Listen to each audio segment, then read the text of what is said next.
So we're here today. I've got an exclusive for you with Simon Rucastle, Ruki, Massive Wagons Tour manager. We're going to find out a little bit about him and how he got into this. So, how did you get into being Massive Wagons Tour manager? So, well, started off, the lads were playing local pubs and whatnot, and every now and again a lad called Johnny Lambert and Andy Harrison, who would go on to work for the band as well, we just, every now and again, we popped to a gig. So we went to this one, the Baker's Vaults, I think it was, in Stockport, and we got there and just having a few beers, and it was packed. And I got talking to, it might have been Baz, might have been Carl, I'm not sure, and said they weren't particularly getting paid for it, you know what I mean? They might get something if it was full, kind of thing, you know what I mean? So I said, have you got any CDs with you, anything? Well, yeah, we've got a box of CDs, it was the first album, we've got a box of CDs, right, so give us it here. So I started walking around the pub with this box, basically bullying people to buy it for a fiver. You know, I said, they're coming all the way here to play for you, you tight bastards, get your hands in your pocket, you know. So basically sold the box. I don't know how much it was, a couple of £100 maybe or something like that. And they said, oh, it's the most we ever made anyway. So we went on from that, and then they started to get a few t-shirts. So I said, I'll sell them for you, you know what I mean? So we started doing that. And then as things went on, got bigger, and then was doing merch, and then we played with Status Quo at Kendal. Well, you might have been there, Tony, I don't know. The rugby ground. Oh yeah. Open air show. Yeah. We played there just not long after Back to the Stack came out, really, and it was getting a bit of motion. So I went there to do merch with John Lambert, and we got there, and Terry said, "Can I have a word with you?" I said, "Yeah, no problem." Yeah. I thought, I'm getting potted here now. this is it. It's, the dream's over. Anyway, we ended up in the centre circle, empty stadium, in the centre circle, and she said, "How do you feel about tour managing?" I said, "You what?" She said, "How do you feel about?" I said, "I don't know anything about tour managing really." I said, "I'm all right selling you t-shirts." And she said, "No, you do, because you automatically are doing it really." So I said, "All right then, I'll give it a go, and we'll see how it goes." And that's how it started, basically. And well, I did actually stop for a bit. We got to COVID. I'd been doing it for a while by this point, a couple of years maybe longer. And we had the week before COVID kicked in, we had 2 gigs at Kendal Brewery and one in Wolverhampton, and we needed a sound guy. So we got a lad called Gary Sharp, got Gary in, and I got talking to him and what have you. And at this point I was thinking of easing back anyway. I just advanced a European tour actually. Well, we were actually going for the first time to Scandinavia, Norway, Sweden, and then we got to Wolverhampton, and I said to the lads on the Monday afterwards, I said, "Look," I said, "I'm thinking about stepping back a little bit, you know, I'll still help you out, but," and I said, "I think Gary would be a good shout." So it was decided, and I was going to do the Scandinavian tour and then step back. Then of course COVID hit, so my last job on that stint was actually cancelling that tour really, doing all that. And then as time went on, I was still doing stuff. I ended up on tour anyway, and I was still doing it. And Gary went on to Pastures New, and yeah, I just ended up doing it. I've been doing it since then. Which is now another couple of years probably, I think. Up to present day, and it's going well. Good. I think. Yeah. I mean, they might tell you different. No, I remember seeing you. It's going quite well. When I first started following you in 21, and you and Gareth was on the merch at Manchester there. Yeah. And I didn't really know anyone then, but I got to know you a little bit then, and then You didn't do the Diaries tour. You was someone else. I did 3-4 days. Yeah. But it was a strange. Yeah, they had another lad who was. Yeah, it was. I couldn't actually do it. Yeah. All of it. That was what it was. Yeah. Got Ash in. Ash, that's it. Yeah. Got Ash in to do it. Diggs Lazarus. Yeah. That's right. Yeah. Lazarus, top lad. Yeah, Good lad. he was Good great lad, on that. Yeah. And Gareth couldn't do it either. So obviously Gareth's by default he's the head merch guy. Really, yeah, he does. Yeah.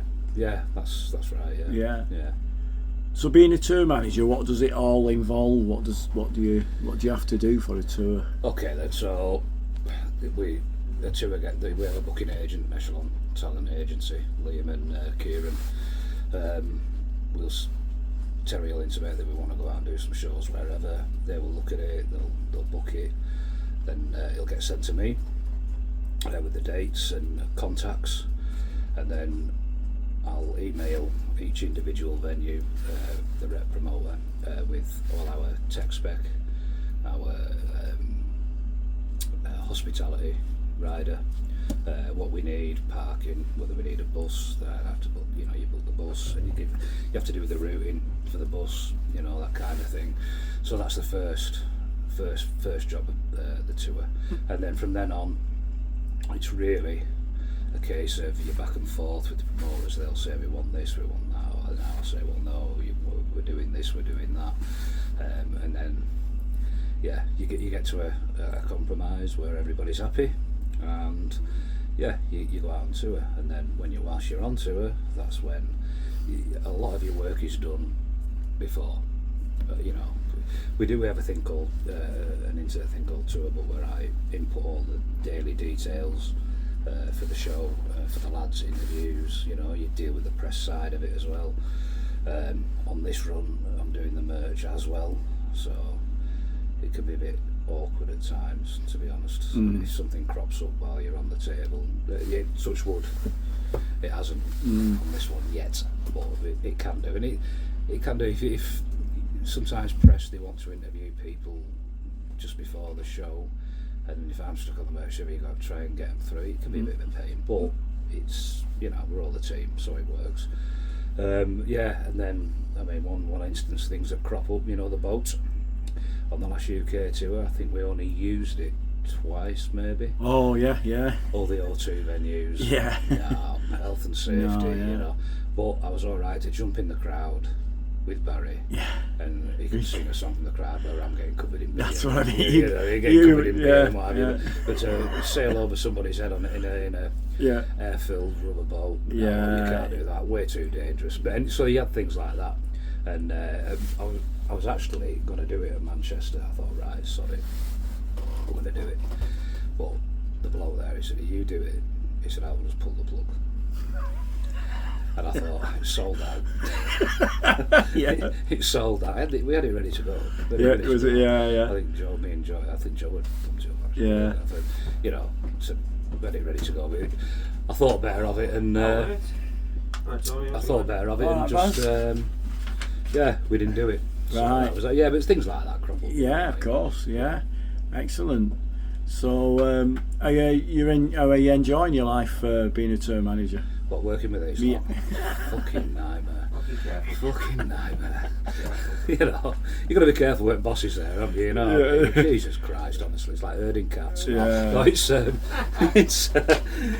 great. It's great. Yeah. No, it's enjoyable. It's just tiring at times, isn't it? Yeah. You get, like when we do the Switzerland, we're crossing into Switzerland, it'll probably be middle of the night, and you've got to go and do the carnet on both borders, and things like that. But it's that's something that's changed since I started doing it, because obviously with Brexit, that we have to have a carnet now, which is a list of all the gear you're taking abroad and the serial numbers, and it has to be done in the UK. Then when you hit Europe, you have to do it again. It has to be done all on the way back, which can be a pain actually, to be honest.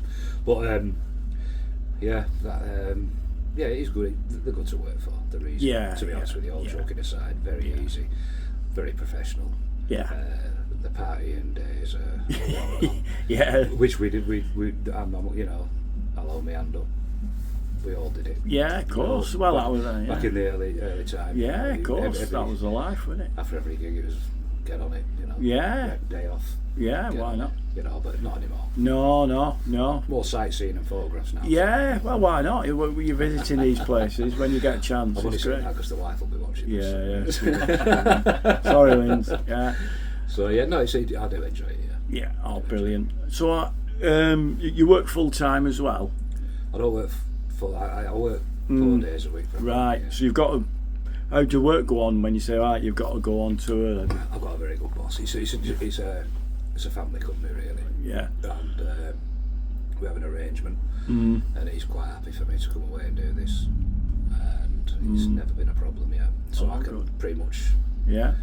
do it all. There's only family things crop up now and Yeah, again where yeah. you can't. Well, it does for the lads. And, Absolutely. you know, Yeah. stuff like that takes precedence. Yeah. But yeah, generally speaking, Oh, good. it's not a problem. Brilliant. So, what were your musical influences? What? The first time I heard, probably the earliest thing I can remember was the first album I bought was it was Blondie, Eat to the Beat. Ah, yeah. Believe it or not. Go. I bought that, and then my second purchase was Whatever You Want, Status Quo. Oh, yeah. Because I loved what's the big one on that one? God almighty, come on. Whatever You Want, whatever you want. Yeah, whatever you want Yeah, was a good. Whatever You Want. Yeah. And then it's mad how I can remember this. My third album was If You Want Blood. All right. Yeah. DC. And then I discovered Iron Maiden, and that was it. Then. That was it. I was hooked. Yeah. And off it went, and I went through it all. You know, your Saxons, and back in the new wave of British heavy metal, and I did all that. But nowadays, I am more into the heavier, extreme end of music. Right, you know. yeah. I like In Flames, really like them. Arch Enemy. I like a lot of Opeth. Oh, yeah. You know, Opeth, great band. Yeah. That side of things now, really. Excellent, I do like the heavier stuff. Yeah. So when you do festivals, do you get much time to see other bands? Sometimes not. I mean, for instance, we were in Poland last summer at the Mystic Festival, and we played early afternoon, and we weren't flying out till the next morning. So yeah, I got to watch Bruce Dickinson and that. I watched Biohazard with Baz, which was quality, and we watched a good proportion of Machine Head, who were actually very good on the night. Yeah. So yeah, but then on the other hand, you know, like we were at Wacken, and the day just sort of takes over you. Yeah. Although there's God knows how many bands on, you know, so you're backstage. It's like a city. You know, there's so much to do there, so you end up, you know, doing in there really. So yeah, it's sometimes not. Oh, brilliant. Yeah.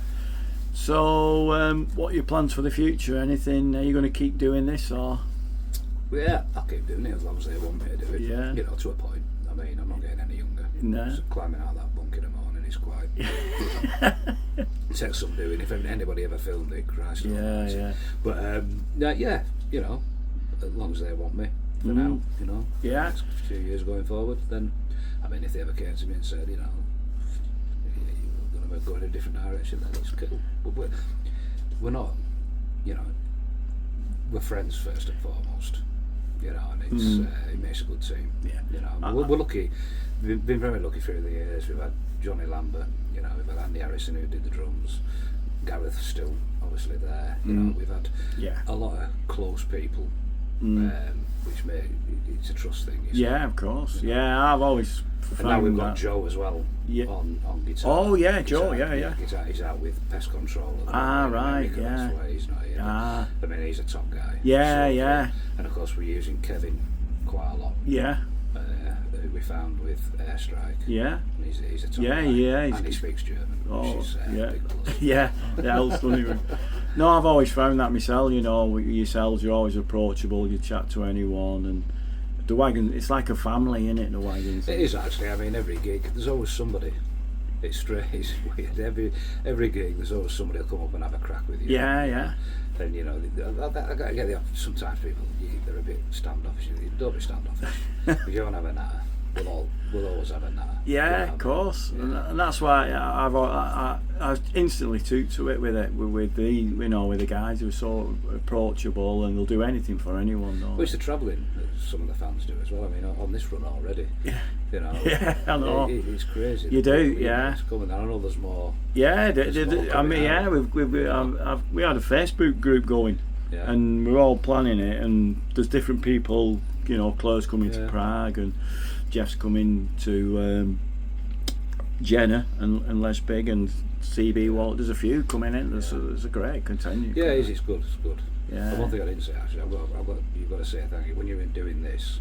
You've got to say thank you to the family. Yeah. Because it takes a lot out of Absolutely. Out of the family. It can be testing for them at times, to be honest. And they're the ones that enable us to do it actually.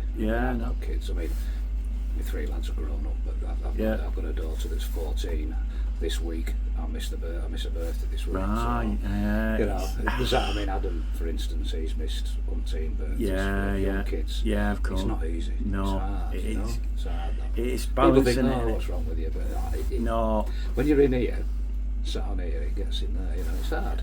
Yeah. You know, but it is. Yeah, we only see like that hour and a half, don't we? That you're on stage. You don't see all the.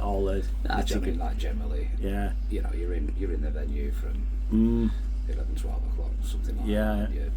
You know, and then you probably get back on the bus at anywhere between 12 and 1. You know. So, yeah.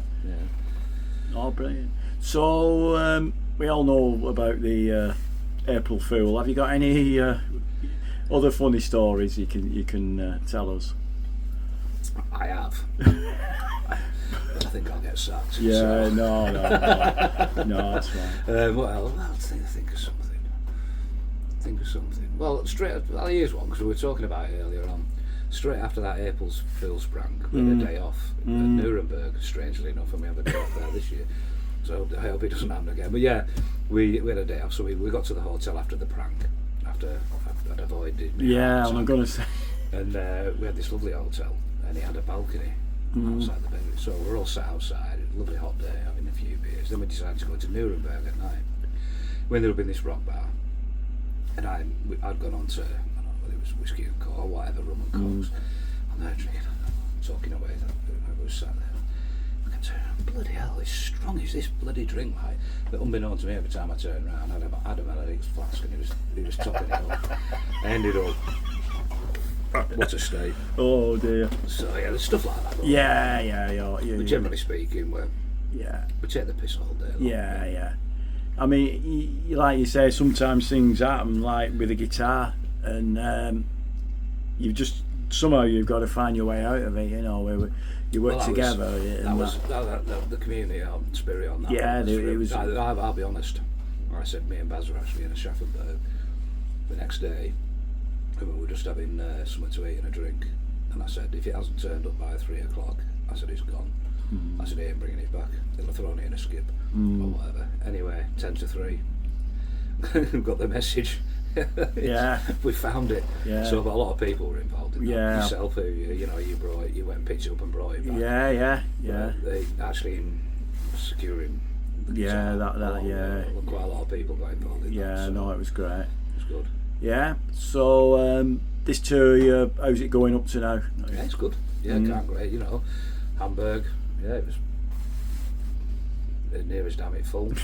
Last night, with a lot of walk-ups as well last night, so that was pretty much full. You were both. You were there. It was, and I thought the performance last night was excellent. They're tight now. Tight. Very tight. It's a great set list.